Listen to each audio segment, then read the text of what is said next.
Salut, pour terminer cette série de 40 vidéos, nous aurons fait 40 vidéos sur la magie et le mentalisme, je vous ai concocté un épisode spécial qui va se passer en 2 vidéos, avec toutes les techniques de mentaliste non verbal pour déduire dans quelle main un spectateur cache un objet. Et aujourd'hui, j'ai invité quelqu'un de spécial, j'ai invité Mélanie. Salut Mélanie. Salut. Ça va? Alors Mélanie, c'est pas quelqu'un qui travaille ici à Bayard, mais pour une fois, pour les dernières vidéos, je voulais vous présenter la personne qui travaille avec moi, qui est Mélanie, qui fait les vignettes de certaines de mes vidéos, etc. Mais tu n'es pas complice pour autant. Non. Puisqu'aujourd'hui, ça va être du mentalisme pur, que je vais vous expliquer ensuite. Et pour ça, on va faire la démonstration ensemble. Donc elles ne mettent pas en quoi que ce soit, puisque de toute manière, je vous explique après. Le but, ça va être de retrouver la pièce, dans quelle main, toi, tu vas la cacher, de 4 manières différentes. On va en faire 2 aujourd'hui, on en fera 2 autres dans une prochaine vidéo. Ça marche? Alors, je vais te demander de prendre la pièce. Tu la caches dans une des 2 mains. Quand c'est fait, la pièce qui comporte la main, tu la mets contre ton front. Tu me dis quand c'est bon. Ouais, c'est bon. C'est bon, c'est super. Alors, tu vas te concentrer sur la pièce, tu vas te concentrer sur elle, sur son poids, sur les sensations. Peut-être qu'elle est chaude, peut-être qu'elle est froide. Tu te concentres le plus possible là-dessus. C'est très bien. Et maintenant, tu vas redescendre les 2 points vers toi. Tu me dis quand c'est bon. C'est bon. C'est bon? Et alors, si je regarde bien, je pourrais dire à la sensation que la pièce est ici. C'est correct? Ouais. Oui! Alors, on pourrait dire que c'est un coup de bol, néanmoins, j'étais sûr à 100%. Et je t'expliquerai comment tout à l'heure. Mais j'ai une autre technique, sans même faire ça, qui va me permettre de trouver où est la pièce. Regarde, tu la prends, tu la mets dans une des 2 mains, tu la retends. Tu retends tes 2 bras comme ceci vers moi. Tu me dis quand c'est bon. C'est bon. Ok, tu tends bien les 2 bras, tu les écartes un petit peu et tu me regardes bien, tu ne bouges surtout plus. Je regarde juste quelque chose par rapport à ton corps et ton visage et je peux affirmer que la pièce est ici, c'est bon? Oui, mais bien sûr! Alors, ça va? Oui, ça va. C'est un peu bluffant? Ouais. Bon, les techniques que j'ai utilisées, la première, c'est une réaction physiologique qu'on ne peut pas contrôler. Et la deuxième, c'est une technique qui s'appelle le nose-nose. C'est un peu barbare, mais si tu veux, je vais t'expliquer comment ça fonctionne.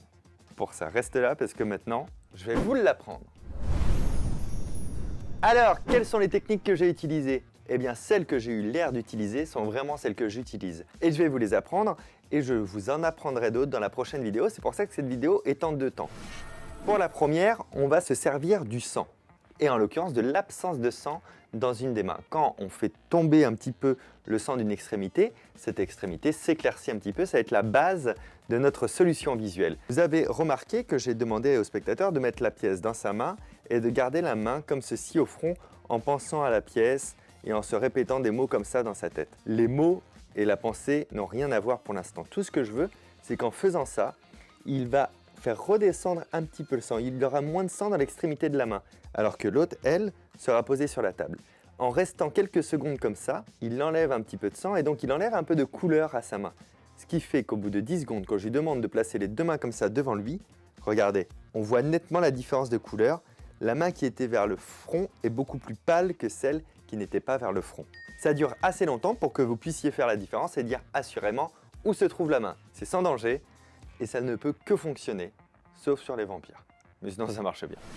La deuxième technique que j'ai utilisée aujourd'hui, c'est celle du nose-nose. En anglais, ça veut dire le nez sait. Le nez sait où est-ce qu'on cache des choses.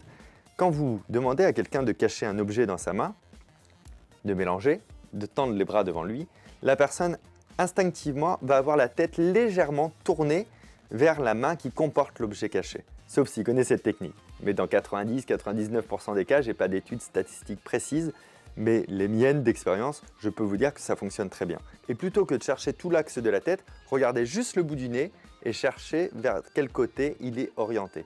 Et en l'occurrence, là je dois être légèrement désaxé sur la gauche puisque la pièce est dans ma main gauche. C'est une technique pas infaillible à 100%, mais quasiment infaillible. Vous pouvez la tenter, vous aurez de très bons résultats avec ça. Eh bien, comme vous l'avez compris, cette vidéo est en 2 parties, donc dans la prochaine vidéo, vous aurez la suite et la fin. Merci beaucoup d'avoir regardé. Vous pouvez nous laisser un commentaire juste là, au bas de la vidéo. Vous pouvez aussi nous laisser un pouce en l'air et vous abonner à la chaîne. À très bientôt. Ciao!